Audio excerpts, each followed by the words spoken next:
Hi ಎಲ್ಲೋ ನಮಸ್ಕಾರ ಸ್ನೇಹಿತರೆ, ಎಲ್ಲರಿಗೂ ಮತ್ತೊಮ್ಮೆ ಕುವೆಂಪು ಅಕಾಡೆಮಿ ಯೂಟ್ಯೂಬ್ ಚಾನಲ್ಗೆ ಸ್ವಾಗತ. ಇಂದಿನ ತರಗತಿಯಲ್ಲಿ ನಾವು ಜಿಕೆ ಮತ್ತು ಪ್ರಚಲಿತ ವಿದ್ಯುನ್ಮಾನಗಳ ಕುರಿತಾದ ಕೆಲವು ಪ್ರಶ್ನೆಗಳನ್ನು ನೋಡೋಣ. ಮೊದಲನೆಯದಾಗಿ, ಇತ್ತೀಚೆಗೆ ಸುದ್ದಿಯಲ್ಲಿ ಕಂಡುಬರುವ MQ-9 ರ್ಯಾಪರ್ ಈ ಕೆಳಗಿನ ಯಾವುದಕ್ಕೆ ಸಂಬಂಧಿಸಿದೆ? ಆಪ್ಷನ್ ಹೀಗಿದ್ದಾವೆ ಸ್ನೇಹಿತರೆ. ಆಪ್ಷನ್ ಎ ಮುಖ್ಯ ಯುದ್ಧ tank MBT, option B super computer, option C cancer ವಿರೋಧಿ ಔಷಧ, ಆಪ್ಷನ್ ಡಿ ಮಾನವರಹಿತ ವೈಮಾನಿಕ ವಾಹನ. ಸರಿಯಾದ ಉತ್ತರ ಮಾನವರಹಿತ ವೈಮಾನಿಕ ವಾಹನ. ಇದು ಯಾಕಪ್ಪ ಸುದ್ದಿಯಲ್ಲಿದೆ ಅಂತಂದರೆ, USA ದೊಂದಿಗೆ ನಮ್ಮ ಭಾರತವು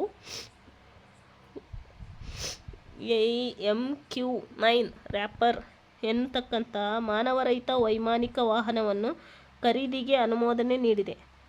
ಆದ ಕಾರಣದಿಂದ ಇದು ಸುದ್ದಿಯಲ್ಲಿ ಕಾಣಬಹುದು. ಈಗ ಮುಂದಿನ ಪ್ರಶ್ನೆಗೆ ಹೋಗೋಣ.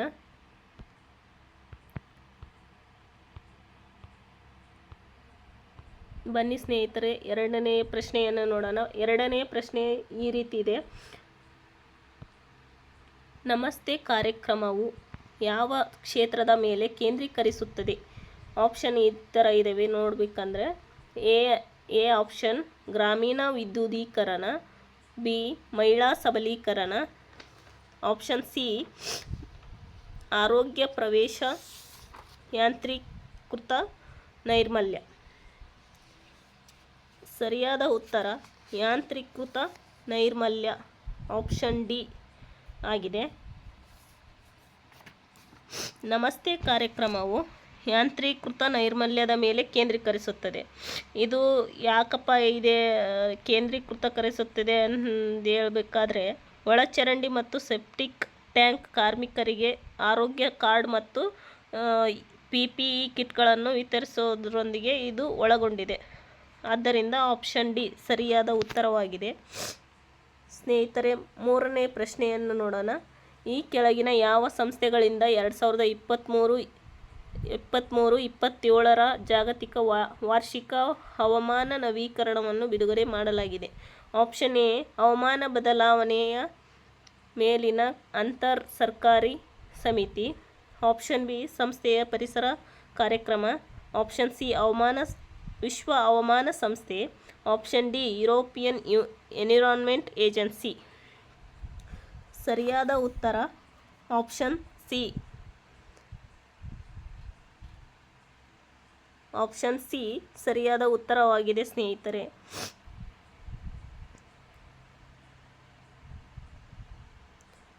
ಮುಂದಿನ ಕ್ವಶನ್ ನೋಡೋಣ.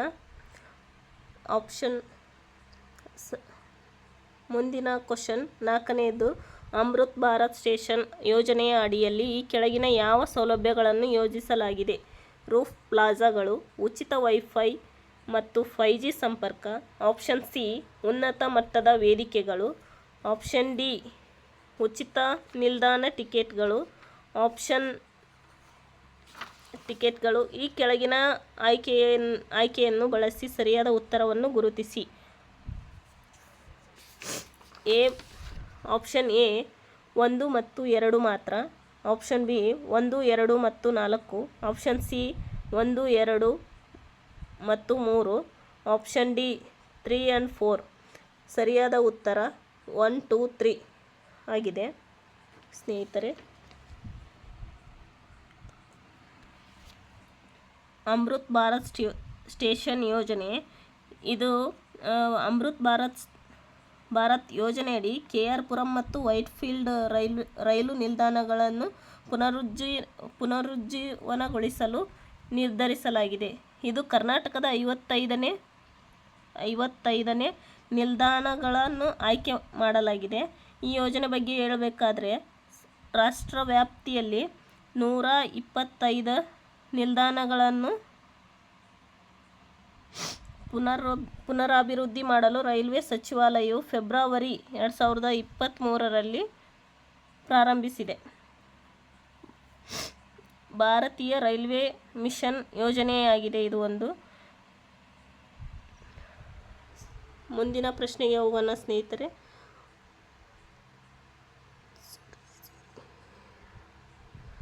5ನೇ ಪ್ರಶ್ನೆಯನ್ನು ನೋಡೋಣ. ಈ ಕೆಳಗಿನವುಗಳಲ್ಲಿ ಯಾವುದನ್ನು ವಾಣಿಜ್ಯ ಬೆಳೆ ಎಂದು ಕರೆಯುತ್ತಾರೆ?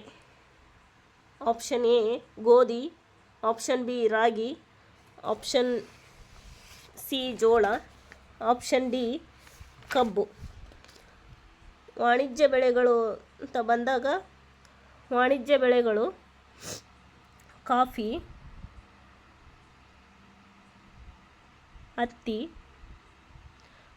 ಹತ್ತಿ, ಜೋಳ, ಕಬ್ಬು, ಟೀ, ತಂಬಾಕು, ನೆಲಗಡಲೆ, ಅಲಸಂದಿ, ಸಾಸಿವೆ, ಸೋಯಾಬೀನ್ ಇವೆಲ್ಲ ಬರ್ತಾವೆ ಸ್ನೇಹಿತರೆ. ಸರಿಯಾದ ಆಪ್ಷನ್ ಇದರಲ್ಲಿ ನೋಡಬೇಕಾದ್ರೆ ಕಬ್ಬು ಅಂತ ಆಗುತ್ತೆ ಸ್ನೇಹಿತರೆ. ನೆಕ್ಸ್ಟ್ ಕ್ವಶನ್ಗೆ ಹೋಗೋಣ. 6ನೇ ಕ್ವಶನ್ ಈ ಥರ ಇದೆ ಸ್ನೇಹಿತರೆ. ಕೆಳಗಿನವುಗಳಲ್ಲಿ ಯಾವ ರಾಷ್ಟ್ರಗಳು ನ್ಯಾಟೋ +5 ಮೈತ್ರಿಯ ಭಾಗವಾಗಿದೆ? 1 ಆಸ್ಟ್ರೇಲಿಯಾ, 2 ನ್ಯೂಜಿಲ್ಯಾಂಡ್, 3 ಜಪಾನ್, 4 ಇಸ್ರೇಲ್, 5 ದಕ್ಷಿಣ ಕೊರಿಯಾ. ಕೆಳಗಿನ ಆಯ್ಕೆಗಳನ್ನು ಬಳಸಿ ಸರಿಯಾದ ಉತ್ತರವನ್ನು ಗುರುತಿಸಿ. ಆಪ್ಷನ್ ಎ 1, 2 ಮತ್ತು 3 ಮಾತ್ರ, ಆಪ್ಷನ್ ಬಿ 1, 3, 4 ಮತ್ತು 5 ಮಾತ್ರ, ಆಪ್ಷನ್ ಸಿ 2, 3, 4, 5, ಆಪ್ಷನ್ ಡಿ 1, 2, 3, 4, 5. ಇದರಲ್ಲಿ ಸರಿಯಾದ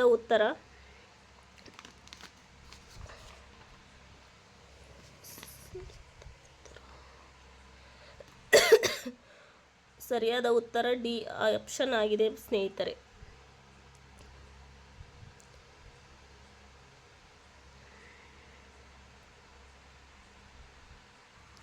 NATO north Atlantic treaty organisation ಮತ್ತು ಇದು 5 ದೇಶಗಳಾದ ಆಸ್ಟ್ರೇಲಿಯಾ, ನ್ಯೂಜಿಲ್ಯಾಂಡ್, ಜಪಾನ್, ಇಸ್ರೇಲ್ ಮತ್ತು ದಕ್ಷಿಣ ಕೊರಿಯಾವನ್ನು ಒಳಗೊಂಡಿರುವ ಒಕ್ಕೂಟವನ್ನು ಉಲ್ಲೇಖಿಸುವ ಬಳಸಲಾಗುವ ಪದವಾಗಿದೆ. ಈ ಗುಂಪಿನ ಪ್ರಾಥಮಿಕ ಉದ್ದೇಶವಾಗಿದೆ 5 ರಾಷ್ಟ್ರಗಳೆಂದರೆ ಆಸ್ಟ್ರೇಲಿಯಾ, ನ್ಯೂಜಿಲ್ಯಾಂಡ್, ಜಪಾನ್, ಇಸ್ರೇಲ್ ಮತ್ತು ದಕ್ಷಿಣ ಕೊರಿಯಾವಾಗಿದೆ. ನ್ಯಾಟೋ ಬಗ್ಗೆ ಹೇಳಬೇಕಾದ್ರೆ 32 ಸದಸ್ಯ ರಾಷ್ಟ್ರಗಳನ್ನು ಹೊಂದಿದೆ. 1949ರಲ್ಲಿ ಒಕ್ಕೂಟದ 12 ಸ್ಥಾಪಕ ಸದಸ್ಯರಿದ್ದರು. Belgium, Canada, Denmark, France, Iceland, Italy, Luxembourg, Netherland, Norway, Portugal, United Kingdom ಮತ್ತು ಯುನೈಟೆಡ್ ಸ್ಟೇಟ್ಸ್. ಅಂದಿನಿಂದ ಇನ್ನೂ 19 ದೇಶಗಳು ಸೇರ್ಕೊಂಡಿದ್ದಾವೆ. ಸೊ ಹಾಗಾಗಿ ಸರಿಯಾದ ಉತ್ತರ ಡಿ ಆಪ್ಷನ್ ಆಗಿದೆ ಸ್ನೇಹಿತರೆ. ನೆಕ್ಸ್ಟ್ ಕ್ವಶನ್ಗೆ ಹೋಗೋಣ. 7ನೆಯ ಕ್ವಶನ್. ಭಾರತದಲ್ಲಿ ಸರಕು ಮತ್ತು ಸೇವೆ ತೆರಿಗೆ GST ಕೌನ್ಸಿಲ್ ಅಧ್ಯಕ್ಷರಾಗಿ ಯಾರಿರ್ತಾರೆ? ಕೇಂದ್ರ ಹಣಕಾಸು ಮಂತ್ರಿಗಳು GST ಕೌನ್ಸಿಲ್ನ ಅಧ್ಯಕ್ಷರಾಗಿರ್ತಾರೆ ಸ್ನೇಹಿತರೆ. ನೆಕ್ಸ್ಟ್ ಕ್ವಶನ್ಗೆ ಹೋಗೋಣ. 8ನೇ ಕ್ವಶನ್. ಇಂಗದಾಳು ತಾಮ್ರದ ಗಣಿ ಯಾವ ಜಿಲ್ಲೆಯಲ್ಲಿದೆ? ಈ ಆಪ್ಷನ್ ಈ ಥರ ಇದ್ದಾವೆ ಸ್ನೇಹಿತರೆ. A Chitradurga, B Shivamogga, C Dharwad, D Chamarajanagar. Option A ಸರಿಯಾದಂಥ ಉತ್ತರವಾಗಿದೆ, ಚಿತ್ರದುರ್ಗ. ಇದರ ಬಗ್ಗೆ ಹೇಳಬೇಕಾದ್ರೆ ಕಲ್ಲಿನ ಕೋಟೆ ಇರ್ತಕ್ಕಂಥ ಜಿಲ್ಲೆಯಾಗಿದೆ ಮತ್ತು ಇಲ್ಲಿ ಅತಿ ಕಡಿಮೆ ಮಳೆಯನ್ನು ಬೀಳುವಂಥ ಸ್ಥಳ ಎಂದು ಗುರುತಿಸುತ್ತೇವೆ.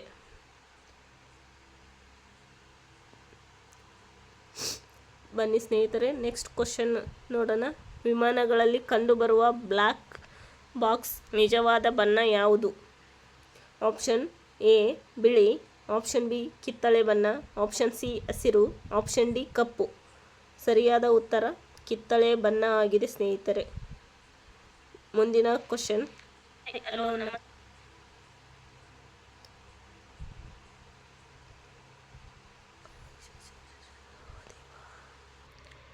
ಕೊನೆಯದಾದ ಕ್ವಶನ್ ಈ ಥರ ಇದೆ. ಇದಕ್ಕೆ ನೀವು ಸರಿಯಾದ ಉತ್ತರವನ್ನು ಕಮೆಂಟ್ ಮೂಲಕ ತಿಳಿಸಿ. ಕ್ವಶನ್ ಈ ಥರ ಇದೆ. ಕರ್ನಾಟಕದ ಕರ್ನಾಟಕ ಮಾಹಿತಿ ಆಯೋಗವನ್ನು ಯಾವುದರ ಅಡಿಯಲ್ಲಿ ಸ್ಥಾಪಿಸಲಾಗಿದೆ? ಆಪ್ಷನ್ ಎ ಕರ್ನಾಟಕ ಮಾಹಿತಿ ಕಾಯ್ದೆ, ಆಪ್ಷನ್ ಬಿ ಮಾಹಿತಿ ಹಕ್ಕು ಕಾಯ್ದೆ, ಆಪ್ಷನ್ ಸಿ ಕರ್ನಾಟಕ ಲೋಕಾಯುಕ್ತ ಕಾಯ್ದೆ, ಆಪ್ಷನ್ ಡಿ ಶಿಕ್ಷಣ ಹಕ್ಕು ಕಾಯ್ದೆ. ಸರಿಯಾದ ಉತ್ತರವನ್ನು ಕಮೆಂಟ್ ಮೂಲಕ ತಿಳಿಸಿ ಮತ್ತು ಲೈಕ್, ಕಮೆಂಟ್, ಶೇರ್ ಮಾಡುವುದರ ಮೂಲಕ ಸಬ್ಸ್ಕ್ರಿಪ್ಷನನ್ನು ಮಾಡಿ. ಹೊಸದಾಗಿ ನಮ್ಮ ಚಾನಲ್ಗೆ ಯಾರ್ಯಾರು ನೋಡ್ತಾ ಇದ್ದೀರಾ ಎಲ್ಲರೂ ಸಬ್ಸ್ಕ್ರಿಪ್ಷನ್ ಮೂಲಕ. ಧನ್ಯವಾದಗಳು ಸ್ನೇಹಿತರೆ.